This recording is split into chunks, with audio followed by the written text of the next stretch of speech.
अखंड मंथन के सभी दर्शकों को नमस्कार। मैं हूं शेखर त्रिपाठी और आप देख रहे हैं हमारा YouTube चैनल अखंड मंथन। आज भविष्य मालिका वेब सीरीज का 14वां सीजन का दूसरा एपिसोड हम आरंभ करने जा रहे हैं। इस 14वें सीजन में हम आपको बहुत सी नई जानकारियां प्रदान करेंगे जो आपको अभी तक प्राप्त नहीं हुई हैं।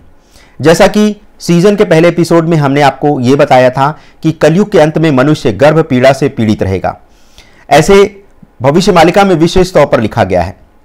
तो अब सीजन के दूसरे एपिसोड में आगे की कथा प्रारंभ करते हैं, लेकिन उससे पहले आपको बताते हैं कि अन्य महापुराणों में भी घोर कलयुग के लक्षण एवं उस समय होने वाली घटनाओं का विस्तार से वर्णन किया गया है।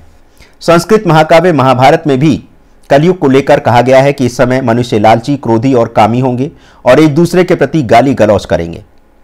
इसी प्रकार भविष्य मालिका में बहुत स्पष्ट रूप से लिखा गया कि आकाश मंडल के 9 ग्रह मनुष्य के विरुद्ध कार्य करेंगे और क्रूर ग्रहों के कारण पृथ्वी पर बड़ी मात्रा में प्राकृतिक आपदाएं आती रहेंगी।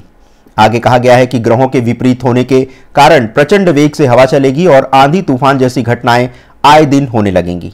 ये घटनाएं सामान्य प्रकृति की नहीं होंगी और ये बेसमय होंगी, यानी जिस समय आंधी तूफान नहीं आते हैं उस समय भी आंधी तूफान आने लगेंगे।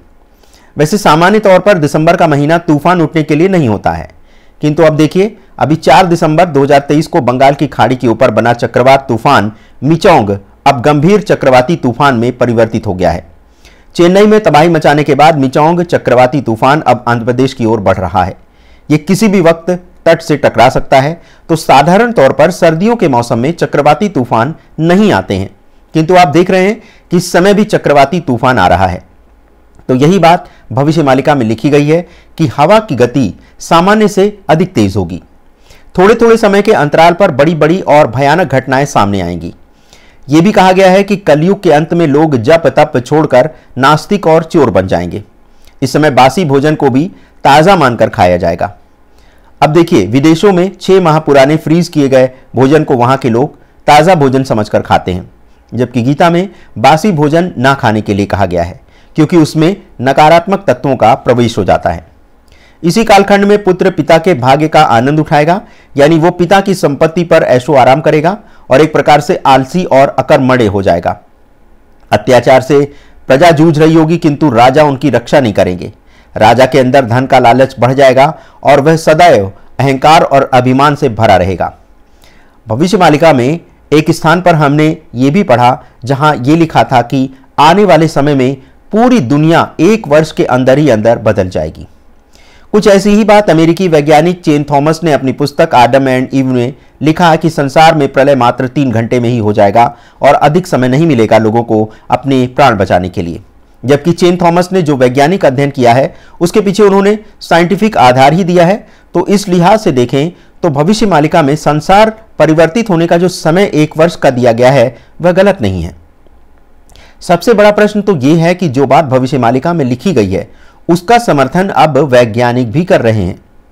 अभी हमने एक वेब सीरीज आरंभ की है जिसमें हमने चेन थॉमस की पुस्तक आदम ईव के आधार पर होने वाले प्रलय का हूबहू वर्णन किया है, जिसे देखकर आप डर जाएंगे कि क्या ऐसा समय भी आ सकता है। अब आगे भविष्य मालिका में लिखा है कि कलयुग के अंत में ब्राह्मण, क्षत्रिय, वैश्य का नाम मिट जाएगा, यानी वर्ण व्यवस्था समाप्त हो जाएगी। श्रीमद् भागवत महापुराण के 12वें स्कंध में कलयुग के वैसे ही लक्षण बताए गए हैं जैसा कि भविष्य मालिका में लिखा गया है।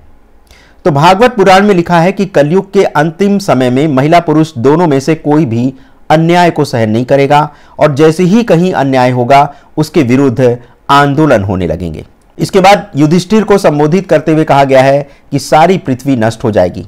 तो आखिर सारी पृथ्वी नष्ट होने की बात क्यों लिखी गई है भागवत में, इस पर विचार करें, क्योंकि जब हम भविष्य मालिका में लिखी गई ऐसी बात आपको बताते हैं तो आप कहते हैं कि हम मनगढ़ंत तथ्य प्रस्तुत कर रहे हैं। तो अब आपके सामने हमने दोनों महापुराणों में लिखी गई बातों को सामने रख दिया है। निर्णय आपका है कि आप किसे सत्य माने और किसे असत्य, क्योंकि भविष्य मालिका की बातों पर कई आलोचना आरंभ हो जाती है। किंतु ध्यान दें कि यही बात तो श्रीमद् भागवत में भी लिखी है। फिर भागवत में यह भी लिखा गया है कि कलयुग का अंत तभी होगा जब मनुष्य हिंसक प्रकृति का हो जाएगा, लोग शराबी और मतवाले हो जाएंगे, पत्नियां पति की बात मानने से इनकार कर देंगी, बेटे अपने माता पिता की हत्या करने से भी हिचकेंगे नहीं। अब पति पत्नी की बात नहीं मानेगी तो उदाहरण आपको देखने को मिल ही रहा होगा। अभी समाचार में आपने देखा होगा कि एक पाकिस्तानी युवती अपने 4 बच्चों को लेकर भारत अपने प्रेमी के पास आ गई और इधर भारत से अपने 2 बच्चों को छोड़कर विवाहिता युवती बिना संबंध विच्छेद किए पाकिस्तान अपने प्रेमी से मिलने चली गई और वहां उसने विवाह भी रचा लिया। तो आखिर इस बार हम आपको उदाहरण के साथ बता रहे हैं कि ऐसी ही घटनाएं कलयुग के अंत का संकेत कर रही हैं। अब आगे लिखा है कि पत्नियां अपने प्रेमी के साथ मिलकर पति की हत्या कर देंगी। अब इसका उदाहरण देने की आवश्यकता नहीं है क्योंकि आजकल ऐसे समाचार ही समाचार पत्रों की सुर्खियां बनते हैं। कलयुग के चरम प्रभाव के कारण स्त्रियां अपने योग्य पतियों को भी ठुकरा देंगी। अब ऐसी ही बात भविष्य मालिका में भी लिखी गई है कि जैसे जैसे 7 सूरज उगेंगे, सूर्य की गर्मी सहन से बाहर हो जाएगी। इसी समय तेज गड़गड़ाहट के साथ बिजली कड़केगी और उस समय सूर्य की किरणों की गर्मी से पृथ्वी का सारा जल सूख जाएगा। यहां एक बात ध्यान देने की है कि भविष्य मालिका में संवर्तक अग्नि के फैलने की बात लिखी गई है। अब यह संवर्तक अग्नि क्या होती है, ये आपको बताते हैं। संवर्तक अग्नि को एक दैवी शक्ति माना जाता है और आमतौर पर इसका प्रयोग इंद्र देवता के द्वारा किया जाता है। यह संवर्तक अग्नि ऊर्जा या आग के रूप में होती है और यह अग्नि की प्रचंड अवस्था होती है। इसका प्रयोग देवराज इंद्र अभी तक करते आए हैं। संवर्तक अग्नि का धूमकेतु से भी गहरा संबंध है। महाभारत काव्य में भी एक स्थान पर धर्मराज युधिष्ठिर सूर्य से प्रार्थना करते हुए कहते हैं कि सूर्य देव के क्रोध से उत्पन्न संवर्तक अग्नि से तीनों लोक भस्म हो जाएंगे। इसी प्रकार से एक अन्य प्रसंग में ऋषि मार्कंडेय धर्मराज युधिष्ठिर को बता रहे हैं कि किस प्रकार से अशुभ हवा से फैला संवर्तक पृथ्वी को भस्म करने वाला है। स्कंद पुराण में भी एक रुद्र अर्थात तूफान के देवता एक महान बैल को वश में करने के लिए संवर्तक को छोड़ने का आदेश देने में सक्षम है, जिसने महासागरों को पीने की धमकी दे डाली है। इसी कहानी में संवर्तक को प्रचंड अग्नि के रूप में दर्शाया गया है। इसी प्रकार से गर्ग संहिता में भी संवर्तक को एक विनाशकारी शक्ति के रूप में दिखाया गया है। गर्ग संहिता में एक स्थान पर लिखा है कि ये जुड़वा धूमकेतु भूकंप और उल्कापिंड की बारिश का कारण बनेंगे जो पहाड़ों और सागरों को नष्ट कर देंगे। लेकिन वे कहते हैं कि धूमकेतु से भी अधिक विनाशक संवर्तक अग्नि है और इसके कारण होने वाला नुकसान उसकी कल्पना भी नहीं की जा सकती। वे यह भी लिखते हैं कि संसार की जनसंख्या को कम करने के लिए भी संवर्तक अग्नि ही अपनी भूमिका निभाएगी, जबकि वेदों में संवर्तक अग्नि को धूमकेतु के रूप में दिखाया गया है। इसमें लिखा गया है कि एक धूमकेतु प्रकट होता है जो इतना बड़ा हो जाता है कि आकाश का 1/3 भाग घेर लेता है। तो इसी प्रकार से संवर्तक अग्नि के फैलने की बात 2024 के लिए भी की जा रही है। जैसे कि मौसम विज्ञानियों का अनुमान है कि इस बार भारत में अधिक सर्दी नहीं पड़ने वाली है, जबकि गर्मी का मौसम अपने चरम प्रचंड पर होगा। तो भविष्य मालिका में भी यही लिखा है कि जब सूर्य की संवर्तक अग्नि फैलेगी तो उसकी क्रोधित किरणों से धरती का सारा जल सूख जाएगा और जब यही पानी बादल के रूप में एकत्र होगा तो फिर इसी के बाद प्रलयंकारी वर्षा होगी जो धरती को पानी से भरकर जल प्रलय ला देगी। ऐसी भी आशंका व्यक्त की गई है कि बिना सुनामी आए ही समुद्र का जल स्तर इतना बढ़ जाएगा कि वह अपनी सीमाएं तोड़ देगा और पहाड़ फट जाएंगे और धरती जल में डूब जाएगी। अब भविष्य मालिका में लिखी ऐसी ही बातों का समर्थन महानिर्माण पद्धति ग्रंथ में योगेश्वर महादेव माता पार्वती से करते हैं। वे मां पार्वती को बताते हुए कहते हैं कि इस कलयुग में पापमय मनुष्य के कल्याण के लिए एकमात्र ब्रह्म मंत्र ही सहारा है, किंतु कलयुग के कारण मंत्र की शक्ति भी दुर्बल होगी और निर्बल प्राणी मंत्र की शक्ति से पूरित नहीं हो पाएगा। शिव जी ने यह भी बताया है कि कलयुग में मनुष्य पुनर्जीवित हो जाएंगे और अंत में वे अपने ऊपर आ रहे दबाव को सहन नहीं कर पाएंगे। ऐसे में मृत्यु ही ऐसे कलयुगी प्राणियों के कष्ट को कम करने का एकमात्र सहारा रहेगी।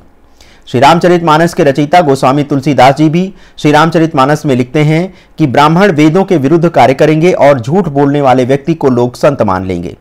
राजा लोग प्रजा का धन चुराने में संकोच नहीं करेंगे और जिसे अधिक उपहार मिलेगा वही व्यक्ति चतुर और श्रेष्ठ माना जाएगा। तो इस तरह से देखा जाए तो कलयुग के जो लक्षण भविष्य मालिका में बताए गए हैं वैसे ही बात भारत के अन्य धर्म ग्रंथों में भी की गई है। तो दर्शकों, जैसा कि दूसरे एपिसोड में हमें जो एक विशेष जानकारी मिली वो संवर्तक अग्नि की मिली है और इस बार 2024 के लिए कहा जा रहा है कि इस बार गर्मी अपने प्रचंड रूप दिखाएगी और ये गर्मी ही संभवतः संवर्तक अग्नि के रूप में हमारे सामने प्रकट हो सकती है। तो इसके लिए हमें जून जुलाई और गर्मी के मौसम का प्रतीक्षा करना पड़ेगा। तो दर्शकों, 14वें सीजन के आज के दूसरे एपिसोड में बस इतना ही। अगले एपिसोड में भविष्य से जुड़ी कुछ और भविष्यवाणियों पर उदाहरण के साथ चर्चा करेंगे। तब तक हमें अनुमति दें, और यदि आपके पास भी भविष्य मालिका से जुड़ी कोई सामग्री है तो उसे आप हमारे व्हाट्सएप नंबर 7905414965 पर हमसे साझा कर सकते हैं। तो इतना बहुमूल्य समय आपने हमें प्रदान किया, इसके लिए आप सभी दर्शकों का हृदय से आभार। नमस्कार।